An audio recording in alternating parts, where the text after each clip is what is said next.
साई राम ओम गुरु। अध्याय 6। ओम गुरु। महान योगी श्री गोपाल कृष्णा जी। महान योगी, संत आत्मा, निस्वार्थ सेवा भाव रखने वाले, दृढ़ संकल्प के धनी, निरंतर अपने जीवन लक्ष्य की ओर अग्रसर, परम पूजनीय ओम गुरु के पावन चरणों में मेरा कोटि कोटि प्रणाम। ओम गुरु की महिमा का गुणगान कर सकने का सामर्थ्य किसी शब्दकोश के शब्दों में नहीं। मैं भगवान को बारंबार धन्यवाद देती हूँ कि मैं ऐसे महात्मा की शिष्य हूँ और मुझे उनके बारे में कहने का परम सौभाग्य प्राप्त हुआ। हमारे देश की भूमि अति पुण्य है, जहाँ अनेक योगी, संत, महापुरुष आदि हुए हैं जो आज भी यहाँ रह रहे हैं। श्री रामकृष्ण परमहंस, विवेकानंद, परमहंस योगानंद, स्वामी शिवानंद आदि जैसे महान व्यक्तियों की जीवनियाँ पढ़ने से हमारे ज्ञान में वृद्धि होती है। इसमें कोई संदेह नहीं कि उनसे प्रत्यक्ष मिलना या आशीर्वाद पाना दुर्लभ है। महापुरुषों के साथ एक भी दिन व्यतीत होने पर, उनके वचनों को श्रवण कर पाने पर तथा उनके मुख की भाव भंगिमाओं का आनंद पाने का अवसर हमारे जीवन को धन्य बना देता है। सामान्य जीवन जीते हुए भी उनका हृदय आध्यात्मिकता से परिपूर्ण होता है। उनमें लोगों को आध्यात्मिकता की ओर आकर्षित करने की अनूठी कला होती है। अपनी आध्यात्मिक शक्ति के द्वारा वे हमारे दुखों को दूर कर हमें उच्च स्तर तक ले जाने में सक्षम होते हैं। इतना ही नहीं, अपनी यौगिक शक्ति से वे हमें उच्चतम स्तर प्राप्त करवाते हैं। उनके साथ बिताए हर क्षण से हमारे जीवन को स्पष्टता मिलती है। ऐसे ही एक महान व्यक्तित्व ओम गुरु का परिचय देते हुए मेरा मन अति हर्षित होकर गद गद हो रहा है। प्रकृति प्रेमी ओम गुरु ने आसपास के क्षेत्रों में कई बार वृक्षारोपण किया है। उनके द्वारा लगाए गए छोटे छोटे पौधे वर्तमान में छायादार व फलदायी वृक्षों का रूप ले चुके हैं। वे वृक्षों से गले लगकर देर तक उनसे वार्तालाप करते रहते हैं। उनके पास पशु पक्षी निर्भीक होकर विचरण करते हैं। ओम गुरु पहाड़ों पर इतनी सरलता से चढ़ते हैं जितना हम धरातल पर भी नहीं चल सकते।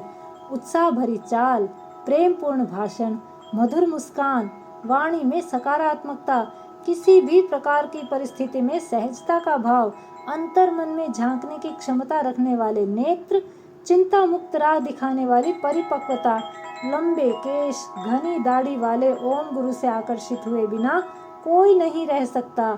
सामान्य कदकाठ के होते हुए भी वे मनमोहक व्यक्तित्व के धनी हैं। दूरदर्शी विचारों वाले ओम गुरु किसी भी विषय का विभिन्न कोणों से आकलन करते हैं। उनके विचार मात्र से रोम रोम पुलकित हो उठता है और वातावरण सकारात्मक ऊर्जा से भर जाता है। ओम गुरु ने तमिलनाडु के ईरोड जिले के तिरुक्कपल्लम तिंडल नामक स्थान में साई गुरुस्थान नामक योग सेंटर की स्थापना की है। वे योग क्रियाएं सिखाते हैं, साथ ही हिमालय के महान गुरुओं के निर्देशानुसार ईरोड व इसके आसपास के क्षेत्रों में आध्यात्मिकता का प्रसार कर रहे हैं। हमारी व्यस्त जीवन शैली के कारण बढ़ रही शारीरिक व्याधियों तथा मंद पड़ रही संस्कृति को सही राह पर ले चलने के लिए साई गुरुस्थान सर्वोत्तम स्थान है। यहाँ हर आयु वर्ग के लोग नियमित योग क्रियाओं के अभ्यास द्वारा शारीरिक व मानसिक तौर पर स्वयं को निरोगी पाते हैं। यहाँ पर न केवल सामान्य आसनों का अभ्यास दिया जाता है, बल्कि अग्रिम योगासन भी सिखाए जाते हैं, जिससे चिड़चिड़ापन, एकाग्रता में कमी, मानसिक तनाव, मधुमेह, रक्तचाप, श्वसन संबंधी रोग, जोड़ों में दर्द, वजन असंतुलन, प्रसव पूर्व समस्याओं आदि का सफल उपचार होता है। यही कारण है कि अनेक डॉक्टर भी यहाँ प्रतिदिन योगाभ्यास के लिए आते हैं। साई गुरुस्थान में प्रतिदिन उसी कॉलोनी के लगभग 50 जरूरतमंद बच्चों को निःशुल्क ट्यूशन दी जाती है। उन बच्चों में संस्कृति तथा अनुशासन के विकास के लिए प्रत्येक रविवार को बाल विकास कक्षा रखी जाती है। प्रतिमास पूर्णिमा के दिन शाम 6 बजे से 8 बजे तक सत्यनारायण कथा का पाठ व भजन होते हैं। पूजा में भाग लेने वाले सभी भक्तों को उच्च कोटि का भरपेट प्रसाद रूपी भोजन उपलब्ध करवाया जाता है। साई गुरुस्थान योग सेंटर के पास ही ओम गुरु ने द्वारकामाई नामक ध्यान मंडप की भी स्थापना की है। यहाँ प्रत्येक गुरुवार को सुबह 8:30 बजे विश्व शांति के लिए हवन होता है, जिसके पश्चात सूर्य आरती होती है। उसके बाद श्रद्धालुओं को ध्यान करते हुए हीलिंग दी जाती है। हीलिंग के बाद संगीत आराधना होती है, जब ओम गुरु के अनुयायी मग्न होकर गाते हुए नृत्य करते हैं। द्वारका माई एक ऊर्जा केंद्र है। वहाँ ध्यान लगाने वाले लोगों ने इस बात को भलीभांति महसूस किया है। उच्च स्तर की साधना करने के लिए द्वारका माई में एक पिरामिड की रचना की गई है, जो ध्यान स्थिति को उच्च स्तर तक ले जाने में बहुत सहायक है। द्वारका माई में ध्यान लगाने वाले अनेक लोगों ने वहां पर हिमालय योगियों की उपस्थिति को अच्छी तरह महसूस किया है। जीवन में आए कष्टों के कारण ओम गुरु ने 10वीं के बाद से ही तरह तरह के काम करके परिवार का बोझ कम करने का प्रयत्न किया। आर्थिक तंगी होने पर भी उनका मन सदैव जरूरतमंदों की सेवा के लिए प्रेरित रहता था।